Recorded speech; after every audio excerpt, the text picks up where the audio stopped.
Alam mo bang dito sa Pilipinas, natagpuan ang isa sa pinakamalaking buhaya? Kinilala na po ng Guinness World Records ang buhayang si Lolong bilang pinakamalaking buhayang nahuli ng buhay sa buong mundo. Ang buhaya ay isa sa pinakadelikadong nilalang dito sa planeta dahil meron silang malalaking kuko, malalakas na panga at malalaking pangil. Ayon nga sa eksperto, kasabay nga daw nila ang mga dinosaur. At ngayong araw nga ay meron tayong munting bisita dito sa ating munting tahanan.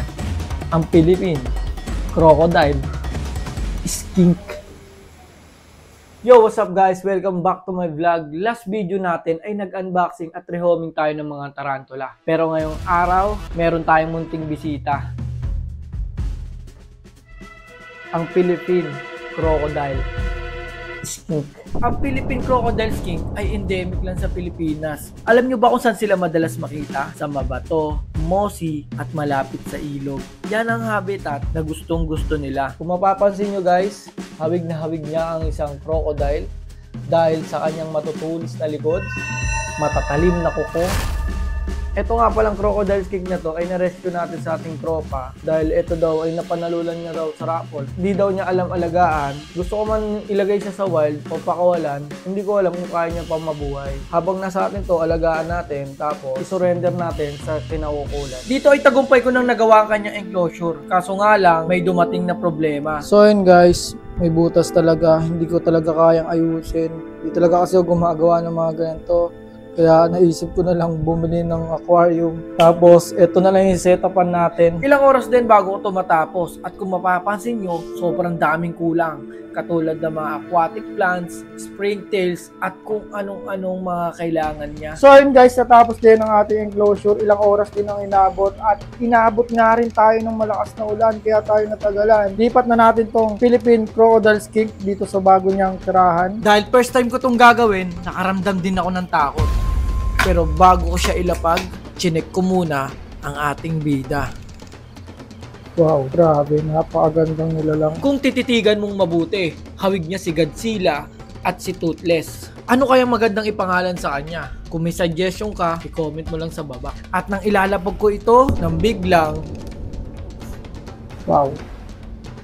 Nung nandun na siya sa enclosure, tsaka ako napansin na sobrang daming ang kulang. Kaya abangan nyo sa next video kung paano natin to pagagandahin. So ito nga yung Philippine crocodile skink na endemic sa Pilipinas. At meron pa tayong dalawang tarantula na i-unbox. Tara, buksan na natin. So yun guys, ito nga pala yung dalawang dumating ngayong araw. Isang green blue battle or GBB tarantula at isang P-Met. Hindi ko talaga kaya bigkasin yung pangalan niya. Kayo na lang bahala niya. So yun guys, napansin ko dito sa dalawa nating bagong tarantula ay medyo marumi yung kanilang enclosure. So, ang gagawin muna natin, kailangan muna natin silang linisan, siguro. Tapos, lagyan na rin natin ng konting mga decoration para magmukhang ayos sila sa bago nilang kulungan. So, wala nang masyadong dada. Linisan natin at subukan nating hawakan. At babala ko lang ha, huwag niyong gagayahin to. Mga bida-bida lang gumagawa nito. Pagkabukas ko ng kanyang enclosure, agad siyang lumapit sa akin.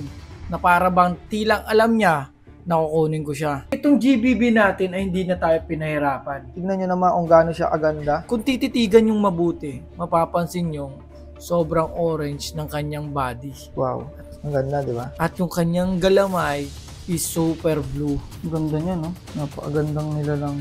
Pero mga ilang inches to guys. Wala pa kasi ako panukat ng tarantula. Kuha pa lang tayo sa mga tropa na. So, diyan ka muna aking kaibigan na. Pagkalagay ko sa kanya sa garapon, ay agad ko nilinis ang kanyang bahay. Pero meron ako napansin. Oh wait, may nakita ako dito guys. Look at that, what is that? Ito, isa pa.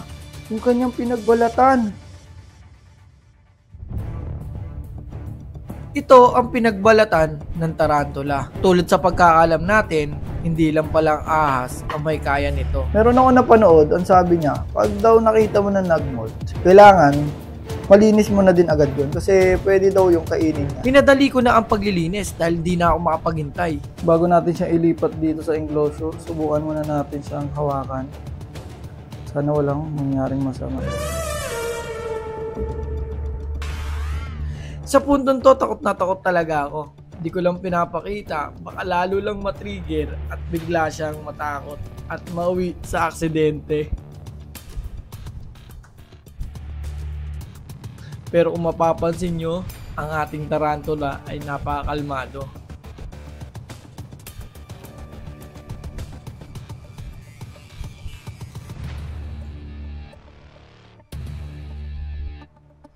Pero hindi ganun kadali na itulak siya palabas. Parang ayaw niya ngang umalis sa garapon.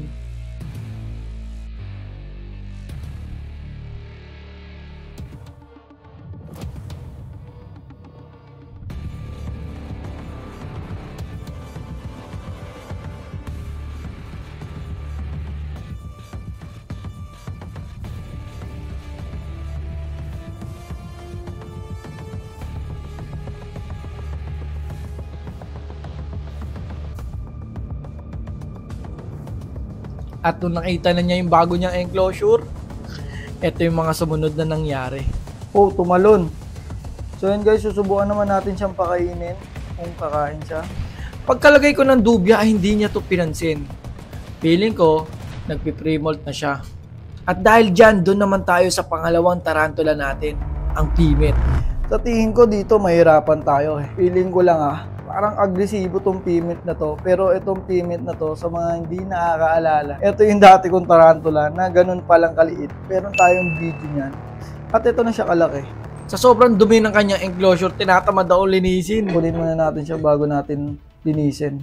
Warning, do not open. Pagkapasok siya sa garapon, ay hindi ko agad siya So tinakpan. ito na guys, sa pagkakamali lang natin ay pwede tayong gapangan sa kamay. At ang pimit na to ay unsex pa din. Paano ba malaman kung male or female? Talakayin natin yan sa next vlog. Isa to sa enclosure na nahirapan ako linisin. Dahil sobrang dumi. So okay na siya. Ilipat na natin itong tarantula. At syempre, hindi kompleto yan kung di natin nahawakan. Dito ay sobrang bilis niya. Talagang nagulat ako. Halos di ako gumalaw dyan ng ilang segundo. At kung mapapansin nyo, sobrang bilis niya. At naamin ako. Natakot talaga akong hawakan. Siguro guys, hindi ko na siya hawakan kasi sobrang bolty niya. Siguro ang gagawin natin, pakainin na lang. Sinubukan ko din siyang pakainin kaso hindi siya kumain. At muntik na siyang makalabas. Ay! No, bakit ka lumabas, idol? At kung sakaling makagat tayo nito, meron tayong pagkalalagyan.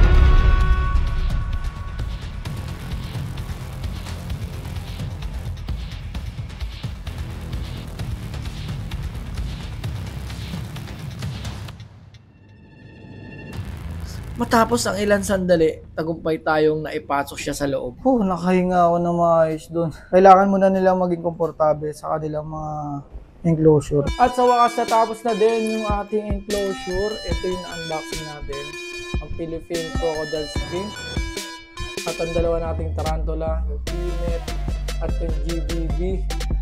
At hanggang dito na lang yung ating video. Kung di ka pa nakasubscribe, libre lang yan tol. Huwag ka nang mahiya para lagi ka updated sa mga content natin na ganito. Hanggang dito na lang at abangan nyo. Ililipat natin sila ng pwesto. Di ba Groot? I am Groot.